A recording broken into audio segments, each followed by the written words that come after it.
श्री वैभवलक्ष्मी माता की जय। माँ वैभवलक्ष्मी की व्रत कथा। राघवगढ़ जैसे छोटे से गांव में श्यामलाल अपनी पत्नी पारो के साथ जैसे तैसे गुजर बसर कर रहा था।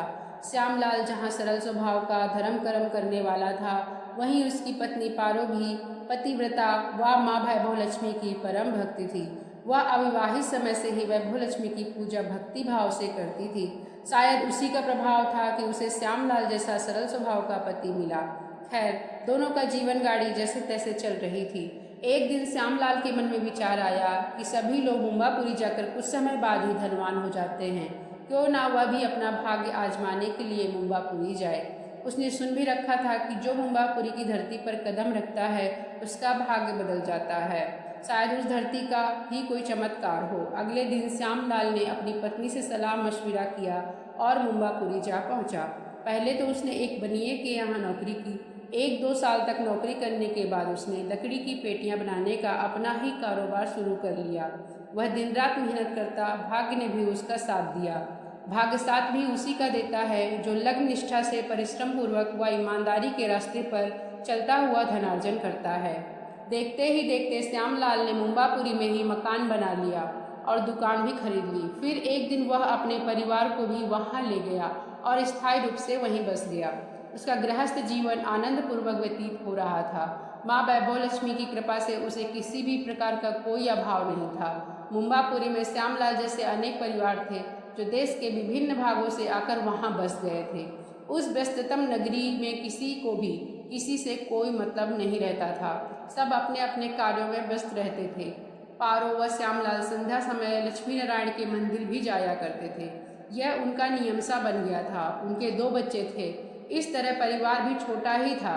दिन में जब श्यामलाल अपने कार्य व्यवसाय पर चला जाता था तो पारो गृहस्थ को कुशलतापूर्वक संभाल लेती। वह दोनों बच्चों के साथ खाली समय में सदग्रंथों का अध्ययन भी किया करती थी। समय अपनी गति के साथ गुजरता रहा। श्यामलाल के पास अब पैसा भी बहुत हो चुका था और कुछ गलत दोस्त भी बन गए थे जिनका काम ही गलत मार्ग पर चलता था। वे मांस मदिरा का सेवन करते, गंदे स्थानों पर जाते। उन दोस्तों का प्रभाव धीरे धीरे श्यामलाल पर भी पड़ने लगा। प्रायः ऐसा होता ही है कि जब किसी के पास धन का अंबार लगने लगता है तो वह पथभ्रष्ट हो जाता है। श्यामलाल को भी शायद धन का गर्व होने लगा था।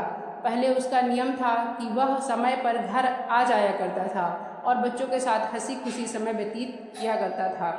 लेकिन जब से उसने अनैतिक मार्ग को अपनाया तभी से वह घर भी देर से पहुंचने लगा और मदिरा पान करना उसका नित्य नियम सा बन गया।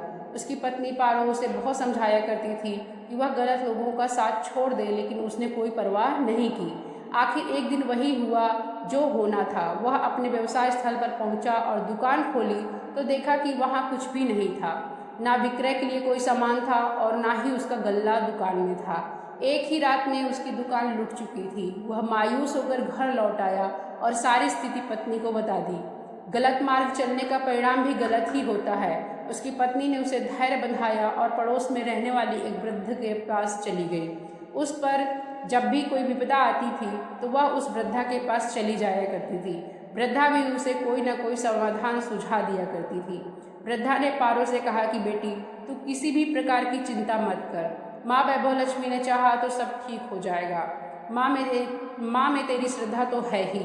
तू एक काम और कर, माँ के व्रतों का जितनी तेरी श्रद्धा हो उतने का संकल्प कल प्रातः ही ले। कल वैसे भी अच्छा वार शुक्रवार है। इस पर पारो ने कहा कि माँ जी, लेकिन व्रत की विधि व पूजन आदि के बारे में तो मुझे कुछ भी पता नहीं है, कैसे कर पाऊंगी माँ के व्रत। वृद्धा बोली कि इसकी चिंता ना कर, मुझे मालूम है कि व्रत पूजन विधि मैं तुझे बता दूंगी। वृद्धा के कहने पर पारो ने माँ वैभवलक्ष्मी के 21 व्रतों का संकल्प लिया। संकल्प लेने के कुछ दिनों बाद ही उसकी स्थिति में सुधार आने लगा। अगले बृहस्पतिवार के दिन वह वृद्धा के पास गई और व्रत पूजन विधि से पूछने लगी। वृद्धा ने उसे बताया कि बेटी, तू कल सुबह जल्दी उठकर स्नान के बाद स्वच्छ कपड़े पहनना और कल जय माँ वैभवलक्ष्मी के नाम का जितना जाप कर सके करना। किसी की चुगली मत करना, झूठ मत बोलना। सायंकाल पूर्व दिशा की ओर मुंह रहे आसन इस ढंग से लगाना। फिर सामने पटरे पर कोई स्वच्छ या नया लाल वस्त्र बिछाकर उस पर ईशान कोण पर चावलों की ढेरी लगा देना। उस ढेरी पर जल से भरा तांबे का पात्र रखकर उस ताम्र पात्र में एक कटोरी रख देना। उस कटोरी पर कोई आभूषण रखना और घी का दीपक जलाकर धूप अगरबत्ती जलाना। वैसे तो माँ के अनेक रूप हैं, लेकिन माँ को श्रीयंत्र अतिशय प्रिय है, अतः तो सबसे पहले पूजन स्थल पर श्रीयंत्र को रखकर उसका दर्शन करना और माँ के विभिन्न स्वरूपों का ध्यान करना। इसके बाद लक्ष्मी स्तवन का पाठ करना। इतना करने के पश्चात कटोरी में रखे आभूषण आदि का हल्दी व कुमकुम का अक्षत चढ़ाकर पूजन करना और माँ को प्रिय लाल रंग का पुष्प चढ़ाना। नैवेद्य के रूप में कोई भी मीठी वस्तु या फल रखना। इसके बाद प्रसाद सबको, विशेषकर कुंवारी कन्याओं को, बांटकर परिवार के लोगों को देना, फिर स्वयं ग्रहण करना। यदि तेरी श्रद्धा हो तो एक समय भोजन करना या दोनों समय फलाहार ही करना। संध्या को सूर्य छिपने से पहले ही माँ की व्रत कथा हो जाती है, यह ध्यान रखना। कथा व पूजन करके ताम्रपात्र का जल तुलसी के पौधे में सींच देना व सूर्य भगवान को अर्घ्य देना। पूजे हुए चावल पंछियों को डाल देना। यही शास्त्रीय विधि है माँ के व्रत की पूजन की। ऐसा करने से माँ वैभव लक्ष्मी तेरे सारे संकट दूर कर देंगी। तू माँ पर भरोसा रख। शायद तुझे नहीं पता कि इस व्रत के प्रभाव से कंगाल भी धनवान हो जाता है, कन्या को यौवन मिलता है, बंद कारोबार खुल जाता है, जिसके संतान नहीं होती उसे संतान की प्राप्ति हो जाती है। माँ वैभव लक्ष्मी दीन वत्सला बड़ी कृपालु हैं। पारो सब विधि जानकर घर लौटी और वृद्धा के बताए अनुसार माँ वैभव लक्ष्मी का व्रत पूजा शास्त्रीय विधि से बड़ी श्रद्धापूर्वक किया। उस रात उसका पति जब घर लौटा तो उसके चेहरे पर प्रसन्नता के भाव थे। पारो ने कारण पूछा तो उसने बताया कि पारो, जब तुझे खुशखबरी सुनाता हूँ, जिन गलत लोगों के साथ मैंने इतना समय गलत मार्ग पर चलते हुए गुजारा था, उन्हीं लोगों ने मेरा सारा सामान व गल्ला चुराया था। आज वे मेरे पास आए और अपने अपराध की क्षमा मांगने लगे तथा गल्ला व सारा सामान कल लौटाने का वचन दे गए हैं।